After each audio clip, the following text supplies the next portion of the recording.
और लक्ष्मी गणेश जी आए हैं। और लक्ष्मी बाबूलाल डीजे जिनका मोबाइल नंबर है 9031393128। Music by Mantu Manish.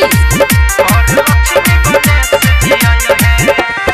सजल बा पूजावा के थाली मन त सगर दिवाली लागे समैया निराली गुजता गीत बाजे ताली। सजल बा पूजावा के थाली मन त सगर दिवाली लागे समैया निराली गुजता गीत बाजे ताली। जगमग जगमग दियारी जारे वही दियारी पदुनु लोगलू भई है। हर घर में धन बरसई है घर लक्ष्मी गणेश जी आई है। हर घर में धन बरसई है घर लक्ष्मी गणेश जी आई है। बाबूलाल डीजे बदोरी टोला जिनका मोबाइल नंबर है 9031393128।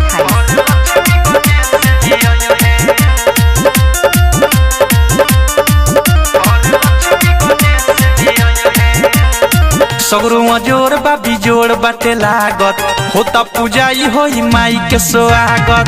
सगरुआ जोड़ बा बिजोड़ बाटे लागत होता पूजाई होई माई के स्वागत। माई के स्वागत माई के स्वागत।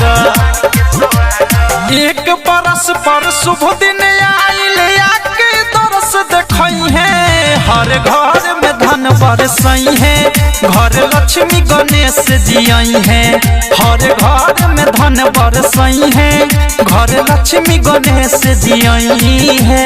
बाबूलाल डीजे जिनका मोबाइल नंबर है 9031393128। Music by Mantu Manish. मैया जी अवतारी सबका दुआर हो कमल के फूलावा पर बाड़ी सवार हो। मैया जी अवतारी सबका दुआर हो कमल के फूलावा पर बाड़ी सवार हो। बाड़ी सवार हो बाड़ी सवार हो। मुस्क सवारी गणेश जी कोइल ब्रह्मयोधस नीतीश गीत गई है। हर घर में धन बरसई है घर लक्ष्मी गणेश जी आई है। हर घर में धन बरसई है घर लक्ष्मी गणेश जी आई है। 392128।